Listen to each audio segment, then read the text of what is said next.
climate change and Arctic amplification. Arctic amplification as polar amplification and its effect. हमने recent times में बहुत सारे effect of polar amplifications notice किए, जिसमें freezing winters of warm cyclone in United States of America was a very prominent recent example. क्या Arctic amplification का effect India पर भी है? आंसर है यस. एंड आर्कटिक एम्प्लीफिकेशन का इफेक्ट इंडिया के ओवरऑल क्लाइमेटिक सेटअप एंड उसकी economy को किस तरह से इन्फ्लुएंस कर रहा है, इस चीज को समझने की कोशिश करेंगे आज के इस वीडियो में. As we all are aware of the fact that the entire northwestern part of our country, जिसमें Jammu and Kashmir, Ladakh, Lahaul Spiti area of Himachal Pradesh, parts of Uttarakhand, experiences their more than 60% of annual rainfall during winter season, which is triggered by, facilitated by western disturbances. And western disturbances क्या है? Western disturbances is cyclogenesis in the water bodies of Mediterranean Sea that is blocked and transported by jet streams. कौन सी jet streams? Subtropical westerly jet. जरा समझने की कोशिश करें कि Arctic amplification किस तरह से इन्फ्लुएंस कर रहा है ड्रायर स्प्रिंग सीजन को and is all set to create massive havoc in the overall life, economy, not just of northwestern Himalayan region but of the major northern plains of India. When we talk about Arctic amplification, it is basically representing warmer polar conditions, and warmer polar conditions are identified to be the outcome of multiple things. It is ice albedo effect, retreating out of the polar ice caps and many more things. हम इसको commonly किस तरह से visualize करते हैं? हम इसको बोलते हैं polar amplification, क्योंकि हम इसको clearly northern hemisphere के context में judge करने की कोशिश कर रहे हैं, इसलिए Arctic amplification. It's the key contributing factor to increase of the high pressure system over Central Asia during spring. अब हमें ये जज करना है कि Arctic amplification is an impact of change of climate. अब क्लाइमेट चेंज की वजह से क्या हो रहा है कि आर्कटिक एम्प्लीफिकेशन जो है सेंट्रल एशिया में एक हाई प्रेशर सिस्टम को ड्यूरिंग स्प्रिंग बहुत लंबे समय तक बनाकर रखता है, thus influencing वेस्टर्न डिस्टर्बेंसेस. तो जो हमारी वेस्टर्न डिस्टर्बेंसेस की प्रेसिपिटेशन वीक होती जा रही है, कम अमाउंट में आ रही है, we are actually suffering from Arctic amplification. आपके दिमाग में एकदम फटाफट से डाउट आएगा कि जब हम कहते हैं पोलर वोर्टेक्सेस, जब हम कहते हैं एटमॉस्फेरिक रिवर, जब हम कहते हैं पोलर एम्प्लीफिकेशन, तो हम तो ज्यादा बेटर कंडीशंस के बारे में बात करते हैं. Then how Arctic amplification is leading to drier conditions in north western part of India, उसको समझने की कोशिश करेंगे. It influences consistent development of high pressure in Central Asia and thus influences western disturbances. How? Arctic amplification का मतलब क्या? हम सबको पता है. It denotes accelerated warming of Arctic ocean, Arctic region. जो typical polar high area है, वहां पर you are developing comparatively warmer condition. This warming tends to weakens. Be cautious. A. Meridional temperature gradient, जो नॉर्थ साउथ के बीच में temperature gradient होना चाहिए, उसको आप वीक कर रहे हो. वीक कर रहे हो मतलब you are not maintaining the temperature contrast that I need to have between low latitude, mid latitude and high latitude. ठीक है. दूसरा, by default it will be influencing the pressure system and this polar jet stream. जब आप temperature को modify करोगे तो आप pressure को भी तो मॉडिफाई करोगे, और उस मॉडिफिकेशन से you will be influencing jet stream. And see that triggers chain reaction impacting Eurasian circulation. What is this chain reaction and what kind of modification I experience in the circulation? Number one, I experience weakened jet streams and increased blocking. बहुत important है, थोड़ा ध्यान से सोचकर देखेंगे. Jet stream को develop करने के लिए you need to have demarcated pressure gradient on ground.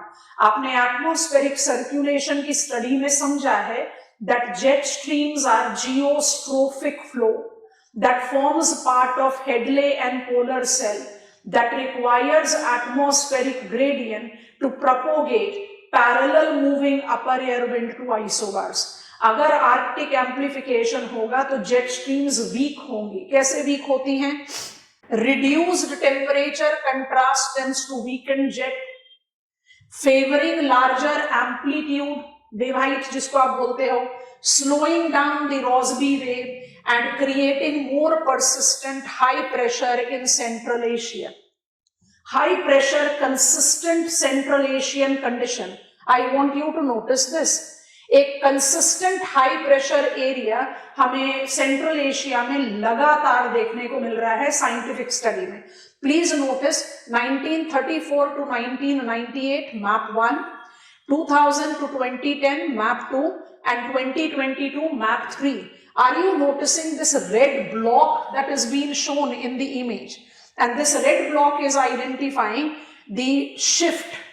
Over the past decade, atmosphere has been dominated by persistent high pressure ridges over Central Asia, which blocks rain and slow bearing system. 2022 was particularly bad year. Can you notice the kind of extension of high pressure that has been there? Arctic amplification क्या कर रहा है? Central Asia में high pressure condition को बहुत ज्यादा consistent बना रहा है. Consistent high pressure Rossby waves की मूवमेंट को स्लो डाउन करके उसके एम्पलीट्यूड को बहुत ज्यादा हाई कर रही है.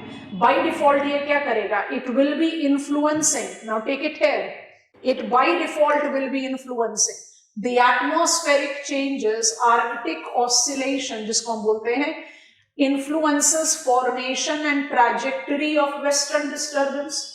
अगर consistent high pressure रहे जो normally नहीं रहता है तो pressure difference in upper air भी तो modify होगा ना, और जब modify हो जाएगा तो definitely formation of jet stream भी question mark पर आएगा, या उसकी जो trajectory है उसमें modification होगा. This will result into shift in precipitation pattern and drier springs. And mind it, when I take up reference of drier spring, आपको ये समझना है कि north western part of India, I have already mention the names of the state, अपने 60% of annual precipitation को कौन से season में एक्सपीरियंस करता है? हम वेस्टर्न डिस्टर्बेंसेस की इफेक्टिविटी आईएमडी के हिसाब से कौन से सीजन में रिलेट आउट करते हैं? हम आईएमडी के हिसाब से इसको रिलेट करते हैं ड्राई विंटर से, 15 दिसंबर से 15 मार्च. 15 मार्च मतलब आप स्प्रिंग इक्विनॉक्स के पास पहुंच गए. आप 60% ऑफ एनुअल प्रेसिपिटेशन यहां पर एक्सपीरियंस करते हो. यहीं से जो ग्लेशियर्स हैं वो सोर्स करती हैं big reverse like river Ganga. अब रिवर गंगा को तो मुझे उसकी इंपॉर्टेंस को आपको बताने की जरूरत नहीं है कि river Ganga is not just one of the biggest river systems of the world and our country. ये वर्ल्ड में सबसे ज्यादा पॉपुलेशन को सपोर्ट कर रही है. अगर ग्लेशियर पर स्नो फॉल नहीं होगा, ग्लेशियर मास इंक्रीज नहीं होगा, अब्लेजन में पानी की कमी आ जाएगी गंगा बेसिन में. ये तो फिर आपका effect in the large geographical domain हो गया. अगर आप सिर्फ इस पॉइंट को जज करो, आप सिर्फ इस पॉइंट को जज करो कि north western India 60% of annual precipitation experience करता है वेस्टर्न डिस्टर्बेंस से, तो Arctic amplification and weekend western disturbance से ये 60% का प्रेसिपिटेशन साल दर साल कम होता जा रहा है. और इस कम होने की वजह से क्या हो रहा है? आपका जो एग्रीकल्चर है, आपका जो वाटर सोर्सेज है, वो सब के सब स्ट्रेस पर है. हमारे स्टडीज जस्टिफाई करते हैं 80 से 90% तक डिक्लाइन हुआ है एप्पल कल्टीवेशन में.